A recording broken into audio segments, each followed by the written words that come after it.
میں آج جو اس علاقے میں ایمان کی شمع پھیل رہی ہے، ایمان کا نور پھیل رہا ہے، اسلام کے واقعات ہمیں معلوم ہیں، اسلام کی سچائی ہم لوگوں کے سامنے ہے، ہم لوگوں کو یہ جو کرتا مل رہا ہے، داڑھی مل رہی ہے، پیجامہ مل رہا ہے، صدری مل رہی ہے، بلکہ اسلامی معاشرہ مل رہا ہے، کہیں نہ کہیں اگر ہم غور کریں تو پھر یاد آتا ہے کہ 1934 کی عیسوی میں حضرت شاہ ظفر سجاد رحمت اللہ تعالی علیہ نے ایک ایسے وقت میں اس علاقے کا انتخاب کیا تھا جس وقت کوئی بھی آدمی، کوئی بھی انسان اس علاقے میں شہر کی جانب سے آنا گوارا نہیں کرتا تھا۔ یہ سوچنے کی بات ہے اور غور و فکر کا مقام ہے کہ آج سے 66 برس پہلے حضرت شاہ ظفر سجاد رحمت اللہ تعالی علیہ کو کون سا خواب آیا ہوگا، کون سی چیز ان کے ذہن میں گردش کر رہی ہوگی کہ یہ خیال آیا کہ چلو پٹنہ سے اتنے دور چلتے ہیں، اور وہ علاقہ جس علاقے کو اس زمانے میں کالے پانی کے نام سے بھی جانا جاتا تھا، ایک شہری آدمی، ایک شہر کا صوفی آتا ہے، وہ کیا سوچ کر کے آتا ہے؟ 1934 عیسوی میں جب حضرت شاہ ظفر رحمت اللہ تعالی علیہ اس زمین پر آتے ہیں تو پانی ایسا ملتا ہے جس پانی کو کھارا بولتے ہیں، شہر کا آدمی اس پانی کو پی نہ پائے۔ وہ ہے ظفر سجاد رحمت اللہ تعالی علیہ، جنہوں نے ساری آسائش کو، ساری آرام کو، ساری چیزوں کو چھوڑ کر، عیش چھوڑا، عشرتوں کو چھوڑا، عظمتوں کو چھوڑا، ان تمام تر چیزوں کو چھوڑ کر کے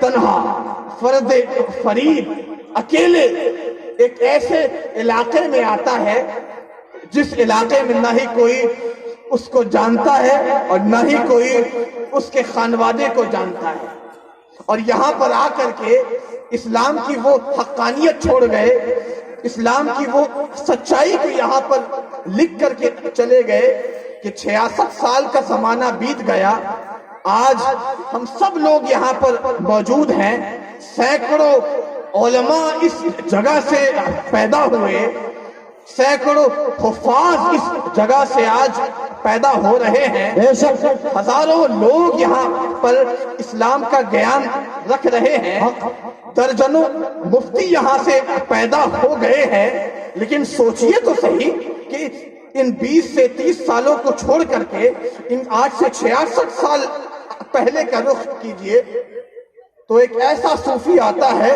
جس نے پوری سرزمین کا نقشہ ہی بدل کے رکھ دیا۔ نعرہ تکبیر، نعرہ رسالت، سلسلے ابو العالیہ، خانقاہ چشتیہ۔ 66 سال کا زمانہ بیت گیا ہے، حضرت شاہ ظفر سجاد ابو العلائی داناپوری رحمت اللہ تعالی علیہ نے جس تبلیغ اور ارشاد کے لیے یہاں پر آئے تھے، اور وہ کام بھی شروع ہو گیا ہے۔ اس سوچنے کی بات ہے کہ شاہ ظفر سجاد رحمت اللہ تعالی علیہ نے جس صوفی کے نام سے یہاں پر خانقاہ کو بسایا ہے، جس صوفی کے نام پر لوگوں کو بلایا ہے، جس صوفی کے نام کی محفل کو یہاں پر سجا دیا ہے کہ انشاءاللہ تعالی تا قیامت یہاں پر اس صوفی کے نام کا جلسہ، اس صوفی کے نام کا میلاد سجتا رہے گا۔ خواجہ معین الدین چشتی رحمت اللہ تعالی علیہ کے نام کی جو یہ محفل سجی ہے، 66 سال کا زمانہ بیت گیا ہے، لگاتار 66 سال سے خواجہ معین الدین چشتی رحمت اللہ تعالی علیہ کے نام کی محفل آپ کے اس گاؤں میں سجائی جا رہی ہے، لیکن کون سی خوبی تھی جو خواجہ معین الدین چشتی کے نام سے اس خانقاہ کو بسایا گیا؟ بے شک ہم سب لوگوں کو یہ جاننے کی ضرورت ہے کہ ہندوستان میں جو اسلام کی جو شمع پھیلی ہے، ہندوستان میں جو اسلام اس قدر تیزی کے ساتھ پھیل گیا ہے، وہ کیسے پھیلا ہے؟ کوئی غور تو کرے، کوئی سوچے تو صحیح کہ وہ کون سی ادا تھی جو خواجہ معین الدین چشتی نے پورے ہندوستان کو اسلام کے گہوارے میں ڈال دیا۔ بے شک حق ہے۔ تو کوئی نہ کوئی بات تو ہوگی، یہ سوچنے کی چیز ہے کہ کوئی نہ کوئی ادا تو ہوگی، کوئی نہ کوئی پریکٹیکل عمل تو ہوگا۔ ایسے ہی کوئی کسی کے نام پہ مرتا نہیں ہے۔ یہ جو دنیا جو بنائی گئی ہے اس قدر خود غرض ہے، اس قدر خود غرض ہے کہ اس دنیا میں کوئی بھی انسان کسی کے نام پہ بلا وجہ نہیں مرتا ہے۔ کوئی نہ کوئی ادا تو ملتی ہے جس ادا پہ وہ مرتا ہے۔ تو وہ کون سی چیز تھی جو ایک ساتھ 90,000 کا قافلہ، یا پھر دوسری روایت کی جانب جائیے تو 90 لاکھ کا قافلہ خواجہ معین الدین چشتی کو دیکھ کر کے ایمان لا رہا ہے؟ وہ کون سی بات تھی جو خواجہ صاحب کی ایک ادا کو دیکھ کر کے سارا کا سارا راجستھان ایمان سے منور ہو گیا؟ تو جب راوی سے پوچھا جاتا ہے کہ یہ تو بتاؤ کہ وجہ اسلام کیا بنا ہے ہندوستان میں، تو راوی کہتا ہے کہ اس کے لیے واقعات کی جانب تمہیں جانا پڑے گا، تمہیں اپنے اسلاف کی جولیوں کو جھانک کر کے دیکھنا پڑے گا، تمہیں یہ دیکھنا پڑے گا کہ تم سے پہلے کے لوگوں نے کیا دیکھا تھا۔ تو نظر جب یہ جاتی ہے تو غور کرنے کی بات ہے کہ اس ہندوستان میں جو اسلام پھیل رہا ہے، اسی تعلق سے راوی لکھتا ہے کہ ایک واقعے کو سنیے اور اسی واقعے سے پورے ہندوستان کے اسلامی اشاعت کا نقشہ ڈھونڈ لیجیے۔ تو پوچھنے والوں نے پوچھا کہ بتائیے۔ اس نے بتایا کہ معاملہ یہ ہے کہ خواجہ معین الدین چشتی رحمت اللہ تعالی علیہ اپنے پیر و مرشد خواجہ عثمان ہارونی رحمت اللہ تعالی علیہ کی صحبت میں 20 سال تک رہے۔ خواجہ معین الدین چشتی جو غریب نواز بن رہے ہیں، سلطان الہند بن رہے ہیں، عطاء رسول بن رہے ہیں، وہ کیسے بن رہے ہیں؟ 20 سال تک لگاتار حضر میں بھی اور سفر میں بھی لگاتار 20 سال تک خواجہ معین الدین چشتی اپنے پیر کی صحبت میں رہ رہے ہیں، اور یہ فرماتے ہیں کہ اے لوگوں، اس 20 سال میں رہنے کے باوجود بھی میں یہ نہیں کہہ سکتا کہ میں اپنے پیر کا کامل مرید ہوں۔ غور کیجئے کہ آج کل لوگ 1 مہینہ 2 مہینہ اور بہت ہوا تو 1 سال 2 سال 3 سال جب پیر کی صحبت میں رہ لیتے ہیں تو دوسرے سے یہ دعویٰ کرتے ہیں کہ ہم جو ہیں وہ سب سے اچھے مرید ہیں، ہم جو ہیں وہ پیر صاحب کے سب سے قریب آدمی ہیں، ہم سے بہتر کوئی نہیں ہے۔ لیکن سوچئے وہ غریب نواز جو 20 سال اپنے پیر کی صحبت میں رہنے کے باوجود بھی لوگوں سے یہ کہتا ہے کہ ابھی بھی بہتر مرید ہوں یا نہیں مجھے نہیں معلوم۔ تو وہ انسان ایک مرتبہ اپنے پیر کی صحبت میں بیٹھتا ہے تو پیر نے یہ پوچھا کہ اے معین الدین حسن، خواجہ صاحب کا جو اصل نام ہے وہ ہے حسن، حسن آپ کا نام ہے، القاب میں سے ایک لقب ہے معین الدین۔ تو خواجہ معین الدین چشتی رحمت اللہ تعالی علیہ اپنے پیر کی صحبت میں بیٹھے تھے۔ ان کے پیر خواجہ عثمان نے فرمایا، اے معین الدین، ایک زمانے سے تم میرے پاس ہو، جو میں کہتا ہوں وہ تم کرتے ہو، کبھی بھی ایسا نہیں ہوا کہ تم نے میرے حکم کی نافرمانی کی ہے۔ آج تمہیں جو مانگنا ہے وہ مانگو. تمہاری بھی تو کوئی خواہش ہوگی, تمہاری بھی تو کوئی آرزو ہوگی, تمہاری بھی کوئی چاہت ہوگی, تو تم اپنی چاہت کا اظہار آج کر دو. بے شک. تو معین الدین حسن نے جب اپنے پیر کی زبان مبارک سے یہ جملہ سنا کہ پیر آج یہ کہتا ہے کہ مانگ, جو مانگنا چاہتا ہے وہ مانگ. اب دیکھیے مانگنے والا مانگتا بھی ہے تو کیا مانگتا ہے. ہم اور آپ سے اگر یہ کہا جائے کہ مانگو تو ہم کیا مانگیں گے؟ ہم اپنے دل میں محاسبہ کر لیں کہ ہم کیا مانگ سکتے ہیں. لیکن معین الدین سے جب یہ پوچھا گیا بھری محفل میں کہ اے معین الدین مانگ, آج تو کیا مانگتا ہے, میں یہ واقعہ اس وقت کا بتا رہا ہوں جب یہ معین الدین کو دنیا معین الدین چشتی کے نام سے نہیں جانتی ہے.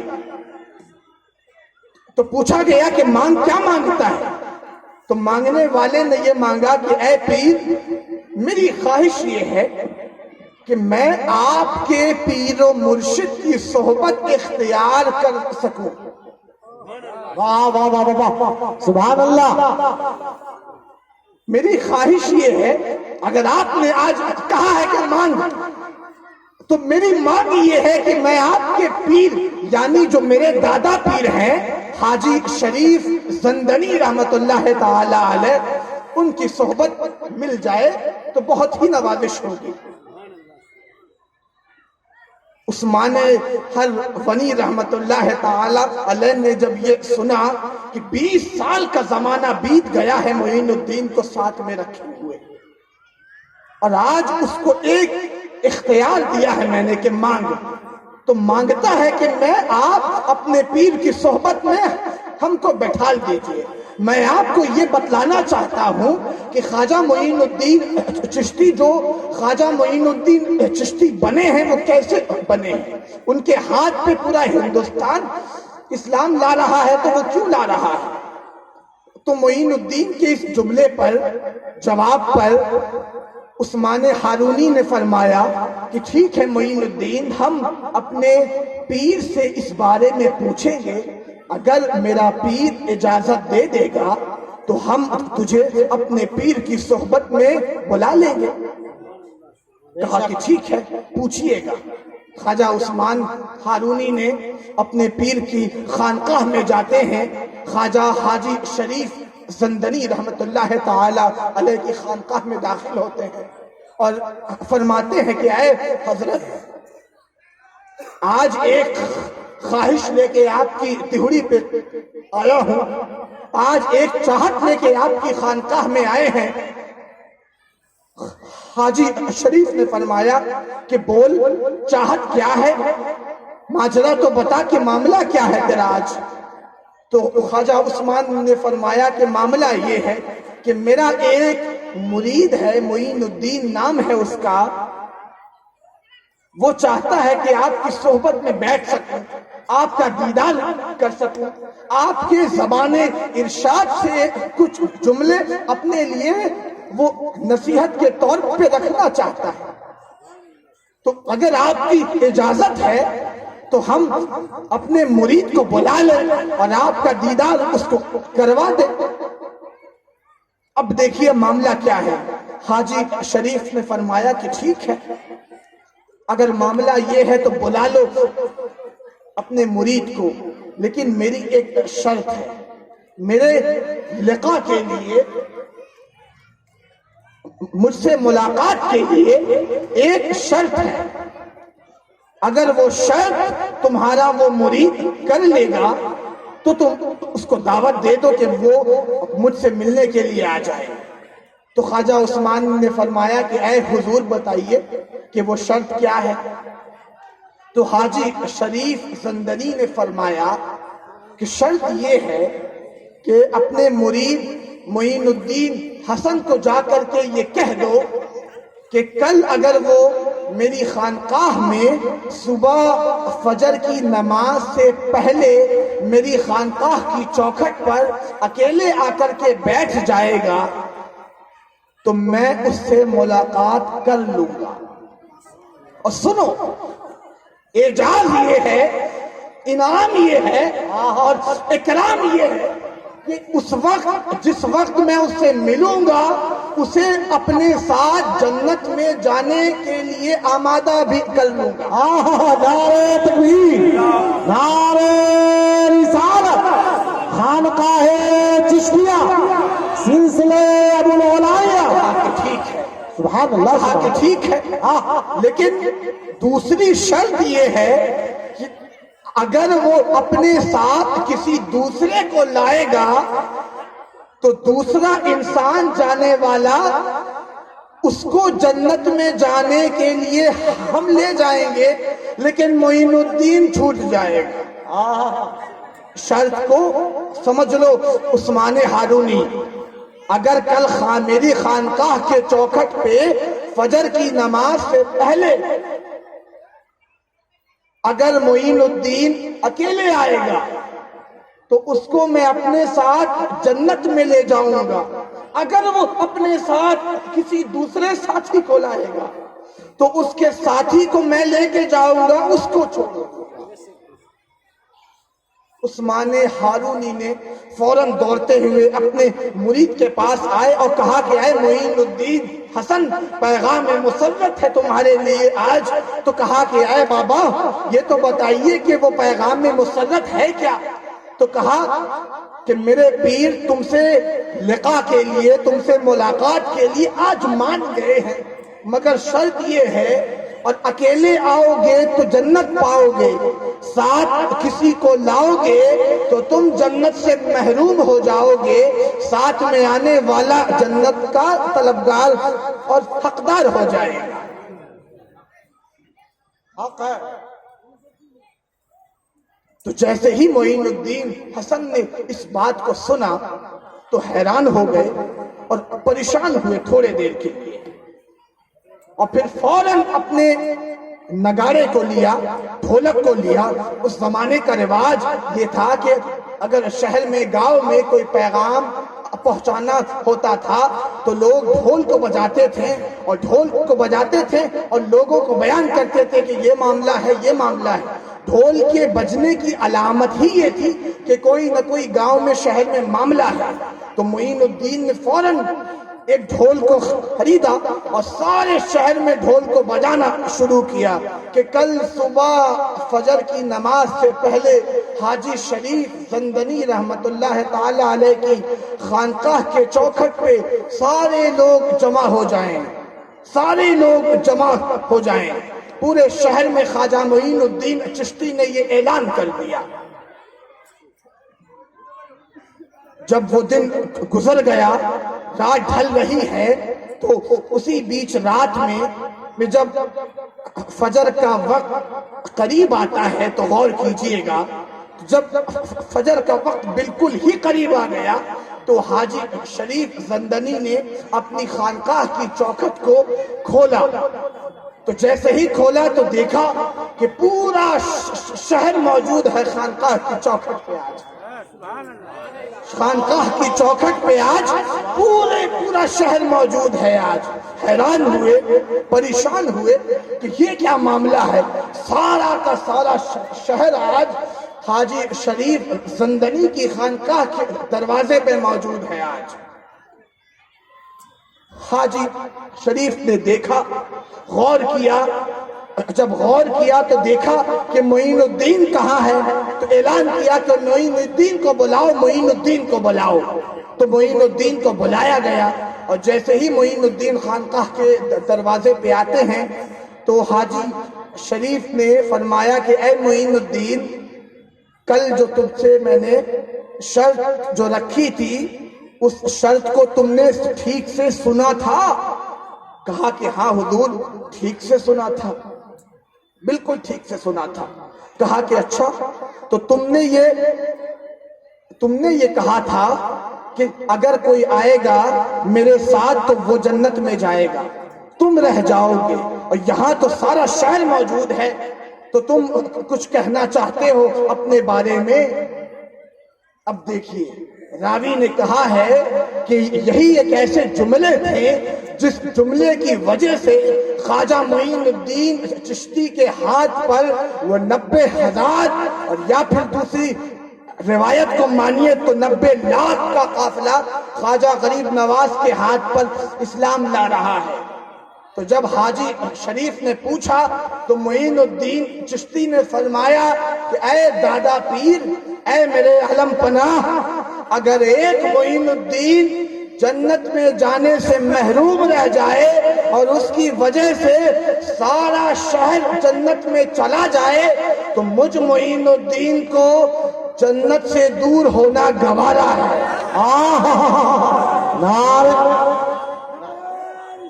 یا رسول اللہ، یا رسول اللہ، زندہ باد، زندہ باد، زندہ باد، زندہ باد، زندہ باد، اللہ اکبر، یا رسول اللہ۔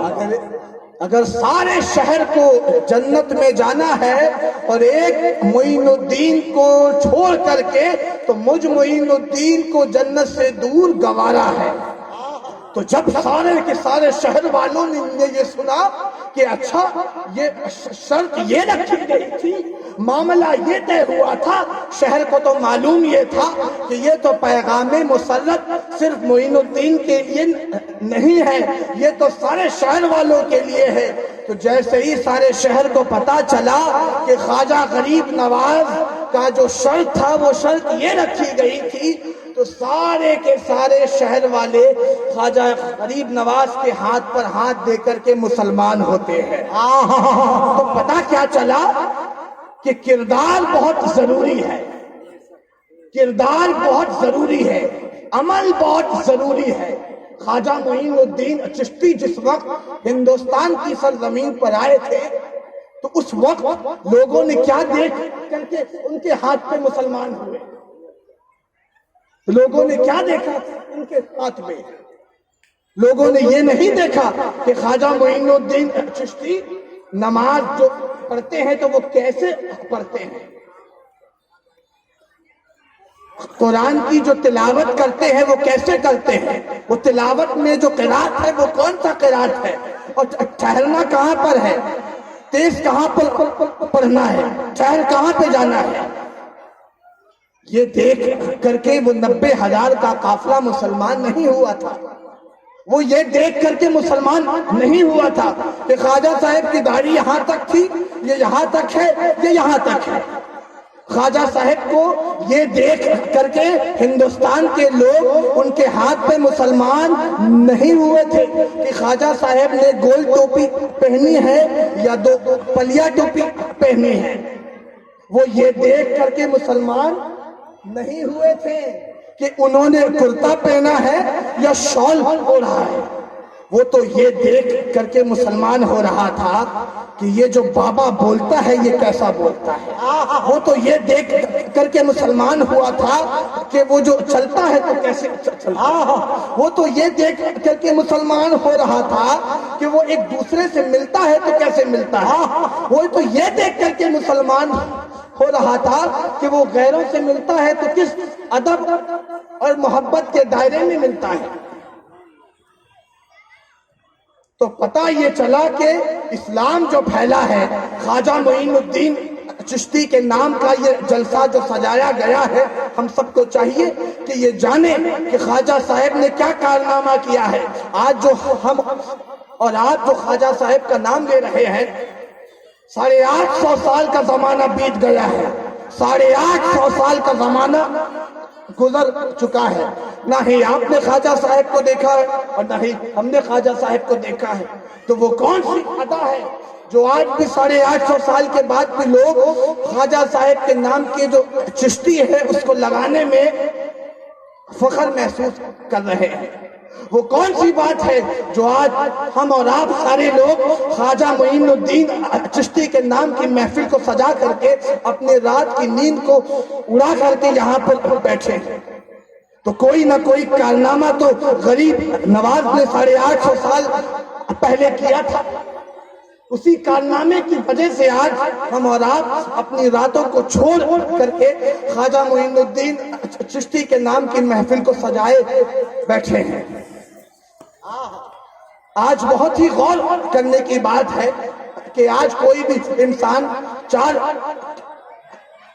کتابوں کا مطالعہ جو کر لیتا ہے، 4 کتابوں کا مطالعہ ہو جائے، 4 سال درس نظامی پڑھ لے، 4 سال اسلام کے واقعات کو رٹ لے، تو وہ یہ دعویٰ کرتا ہے کہ صاحب خواجہ خواجگاں یا پھر اس طرح کے صوفیاء کرام نے جو کارنامہ دیا ہے اس میں علم کی بہت ہی ضرورت ہے۔ بے شک علم بے شک ضروری ہے، لیکن علم سے زیادہ عمل ضروری ہے۔ جو اسلام پوری دنیا میں پھیلا ہے وہ علم سے نہیں پھیلا ہے، علم کے عمل سے پھیلا ہے۔ کیا جملہ ہے! کی چیز ہے۔ واہ واہ! تو خواجہ معین الدین چشتی کے بارے میں یہ کہا گیا ہے کہ خواجہ صاحب سے لوگوں نے پوچھا کہ اے حضرت یہ تو بتائیے کہ مومن کس کو کہتے ہیں اور مسلمان کس کو کہتے ہیں؟ مومن کی تعریف کیا ہے اور مسلمان کی تعریف کیا ہے؟ تو خواجہ صاحب نے جس جملے میں لوگوں کو سمجھایا ہے وہ جملہ بہت ہی خوبصورت ہے۔ خواجہ صاحب نے فرمایا کہ جو اللہ کو مانتا ہے وہ مسلمان ہے، اور جو اللہ کی مانتا ہے وہ مومن ہے۔ سبحان اللہ سبحان اللہ! ہم خدا کو مانتے ہیں لیکن خدا کی نہیں مانتے ہیں۔ تو خواجہ صاحب نے یہ فرمایا کہ جو اللہ کو مانتا ہے وہ مسلمان ہے، اور جو اللہ کی مانتا ہے وہ مومن ہے۔ تو ان تمام چیزوں کو جاننے کی ضرورت ہے۔ تو کہ می دانی کے ہر دل مدعاست، پس ترا تعظیم ہر دل مدعاست۔ کیا تو نہیں جانتا کہ ہر دل میں خدا رہتا ہے، ہر دل میں خدا رہتا ہے۔ خواجہ معین الدین چشتی نے فرمایا کہ کیا تو نہیں جانتا ہر دل میں خدا رہتا ہے، پس ہر دل کی تعظیم تیری بندگی کا تقاضا ہے۔ تو یہ نہ دیکھ کہ سامنے والا مسلمان ہے تو اس کی تعظیم کرے گا، یہ نہ دیکھ کہ سامنے والا غیر ہے تو اس کی تعظیم کرے گا۔ ہر دل کی تجھے تعظیم کرنا ہے، جو صاحب دل ہے اس کی تعظیم تیری بندگی کا تقاضا ہے۔ آج کے دور میں، آج کے معاشرے میں کیا ہوتا ہے کہ کوئی بھی انسان 4 کتابوں کے علم کے بعد یہ دعویٰ کر دیتا ہے کہ صاحب ہم سے چھوٹے جو ہیں، ہم سے جاہل جو ہیں وہ ہم سے چھوٹے ہیں، ہم سے بدتر ہیں۔ لیکن خواجہ معین الدین چشتی کا یہ جو جملہ ہے غور تو کیجئے، وہ صاحب دل ہے، اس کے بعد یہ فرماتے ہیں کہ ہر دل کی تعظیم تمہارے لیے ضروری ہے، تمہاری بندگی کا تقاضا ہے یہ ہر دل کی تعظیم۔ تو 66 سال کا زمانہ بیت گیا ہے، خواجہ معین الدین چشتی کے نام کی جو یہ محفل سجائی گئی ہے، ہم سب لوگ یہ عہد کرتے ہیں کہ اللہ پاک ہم تمام لوگوں کو خواجہ معین الدین چشتی کے نقش پا پر چلائے، اور خواجہ معین الدین چشتی نے جو لوگوں کو سکھایا ہے ان چیزوں پر ہم تمام لوگ عملی طور پر کارآمد ثابت ہو جائیں۔ آباد رہے ساقی دائم تیرا میں خانہ۔ سبحان اللہ!